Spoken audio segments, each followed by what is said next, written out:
สบายดีกันตอนเย็นเด้อพ่อแม่พี่น้องมาฮอดบ้านกับข้าวเต็มเลยเต็มโต๊ะเลยพี่น้องเลยผัวส่งข้อความหาบอกว่าให้เก็บกันกับข้าวกับน้ำเข้าตู้เย็นแด่ว่าซั่นค่อยบ้านได้เก็บค่อยฟ้าวไปให้เวียกอันนี้ก็จะเป็นซีเรียลพี่น้องกินสำหรับอาหารเช้าแล้วอันนี้ก็เป็นขนมนี่ก็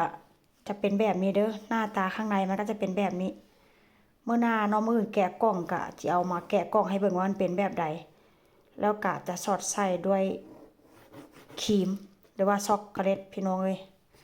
ซื้อมาแบบนี้เลยพวกนี้ยันมักกินแบบว่าขนมหรือว่าคุกกี้แบบนี้ได้มักกินแบบที่มันเป็นไส้ๆมีไส้ๆพี่น้องเอ้ยแล้วค่อยกินมาแกะแล้วถ่ายให้เบิ่งแล้วอันนี้ก็เป็นคุกกี้คือกันเด้อนี่เด้อคุกกี้แต่ว่ามันเป็นแบบว่าเฮ็ดด้วยผลไม้หรือว่าเฮ็ดด้วยแอปเปิลพี่น้องเลยอันนี้ก็ซื้อมาแต่ว่าอันเลิกงานมาแล้วกลับบ้านมากับหมู่เนาะเขาเจ้าแวะ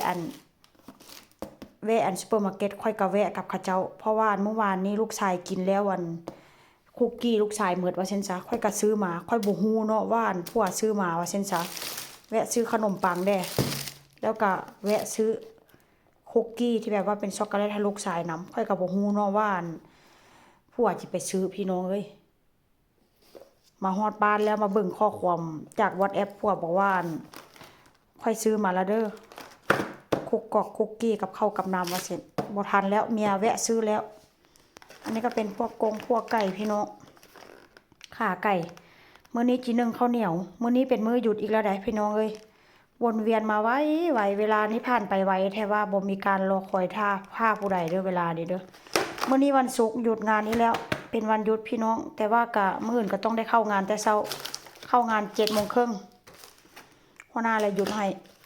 บ่หยุดบ่ได้พี่น้องขี้ตายก่อนในห่างกายนี้ให้แต่งาน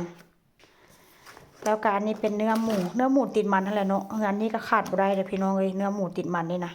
กินยามใดก็แซ่บยามนั้นขาดบ่ได้เพราะฉะนั้นแล้วก็มีติดบ้านไว้ถ้าหากว่าวันได้เฮ็ดก็สิแช่แข็งไว้เนาะแต่ว่าสิบ่เฮ็ดเท่าใดก็เฮ็ดเท่านั้นพี่น้องเอ้ยปิ้งหมูนี่นะแซ่บกินกับข้าวเหนียวก็แซ่บพี่น้องเมนูอาหารหลักของครอบครัวเฮาว่าเช่นซะแล้วก็นี่ก็เป็นไส้กรอกนี่ก็ดนกินเทื่อนึงพี่น้องกินกับข้าวเหนียวก็คือว่าแซ่บนี่ก็เป็นไข่นี่ก็ขายเป็นแพ็คแบบนี้เลยอันนี้ก็เป็นเนื้อหมูนี่ก็เนื้อหมูหมักแล้วคันบ่หน้าตามจะเป็นแบบนี้พี่น้องมันจะมีสีสันออกสีแดงๆเพราะว่าเขาจะหมักแล้วเด้อมันจะเป็นแบบนี้เลยแล้วอันนี้ก็เป็นเนื้อไก่งวงเนาะเนื้อไก่งวงนี่ก็เป็นเนื้อไก่งวงหมักเห็นบ่เขาจะหมักเรียบร้อยกินได้เลยบ่ต้องใส่เกลือบ่ต้องใส่พริกไทยเวลาทอดแซ่บอันนี้ก็เป็นพวกเนมซื้อมาตุนแบบว่านี้เลยว่าสันขอโทษซื้อมาตุนแบบว่าอันนี้ก็เป็นกระดาษชำระเช็ดก้นเช็ดดากเช็ดมือนมนี่ก็ซื้อมาแบบนี้เลยพี่น้องอันแบบยี่ห้ออื่นก็กินบ่ได้เด้มันหวานมันบ่มักรสชาติมันบ่มักกลิ่นมันว่าเส้นซะกินได้แต่รสชาตินี้แบบเป็นรสชาติแบบธรรมดานะกินแล้วบ่กลิ่นบ่ฉุนแล้วก็ซื้อกินประจำพี่น้องนี่ล่ะมื้อนี้เมนูอาหารมื้อนี้น่าจะทอดน่องไก่ตำมักแตงบ่ตำมักแตงก็สิตำแจ่วพี่น้องกินกับข้าวเหนียวไปแล้วเด้อเจอกันใหม่ในคลิปหน้าบ๊ายบายสบายดี